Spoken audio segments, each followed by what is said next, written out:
We've prospered, we've grown over 10 years. Some of you who are in the room will have been here 10 years ago. Quite a number that I'll allude to. And you'll remember we were in a different section, in a foyer of a lecture hall. We had very simple souvenirs. We had a small sterling band of committee members who we invited here tonight, but I think they've gone in different directions. And I suppose one person I'd like to mention is Brian Jordan, who was a prophet and a visionary in creating the whole ambience of how this exhibition works. And his son Darren will be here to speak a little bit more about Brian tonight. Forces of this committee and a great driving force in art education, worked for many years at Maris Brothers Cogra. We're all very saddened by his loss, but we have Darren with us tonight to continue the involvement of George family. We greatly appreciate it. Darren is presenting our second major prize, and Darren, I call upon you to announce the winner, please.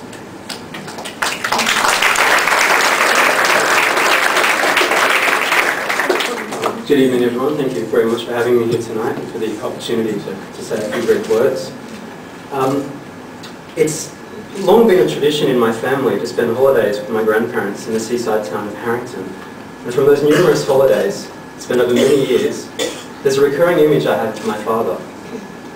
I see him walking along the beach and through the sand dunes, eyes scanning the ground before him, the sea breeze ruffling his hair, and his hands clinging tight to a canvas bag draped over one shoulder, a bag he is slowly filling. For while my sisters, my cousins and myself would splash in the water and run around playing games, my father would be engaged in the much more serious task of locating driftwood. Anyone who has watched an artist at work will know that they can see things that others cannot. Where the layperson will see a blank canvas, the artist will see a whole world waiting to be created. It was the English writer, Joseph Addison, who said, "The statue lies hid in a block of marble, and the art of the statuary only clears away the superfluous matter." But only the eyes of the artist can see the sculpture hidden within the block of stone.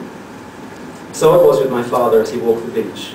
For where others might see storm-tossed pieces of broken wood, he saw worlds of art ready to be shaped and formed.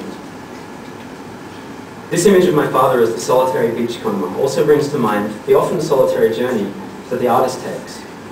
If it requires a unique vision to create art, it follows that each artist must walk their own individual path in order to make their vision real. As each artist sees the world through their own eyes, so must each journey be a personal and an individual one. To a certain extent, the artist must walk alone, for it is the power of the artist to see the world differently from others and to use that ability to create wonders. Certainly many of the great artists throughout history have been at odds with the society of their times, struggling to create a vision that the rest of the world does not yet understand. But before you begin to conclude that artists are lonely pariahs cut off from society, I'd like to share with you a few words from my father. I once asked him what to him was the most important part of his art making. And since the moment was caught on camera, I'm able to share with you the exact words that he used in reply.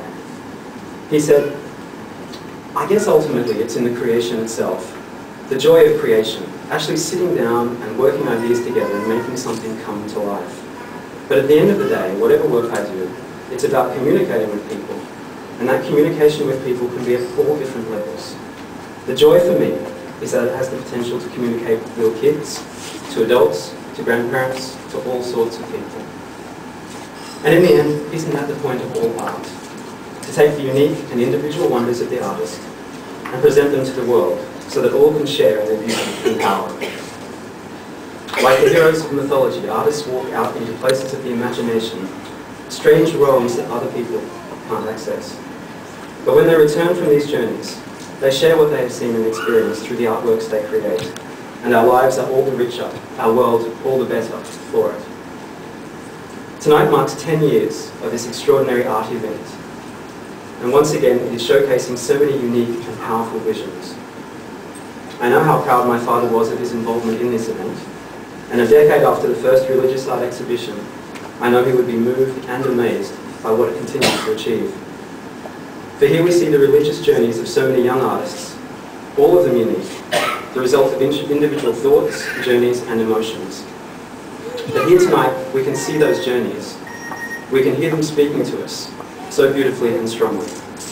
For as my father said, it's about communicating with people.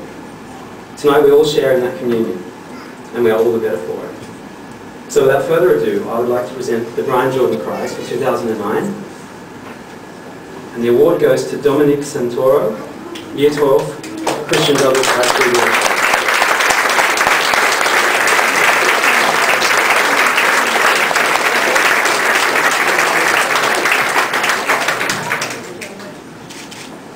Well done, Dominic. And Darren, I can assure you that your father would open his bag of driftwood and sticks, and the boys from Cobber used to make the most amazing constructions of twigs and twine, and I think we all miss seeing them here. So thank you very much again.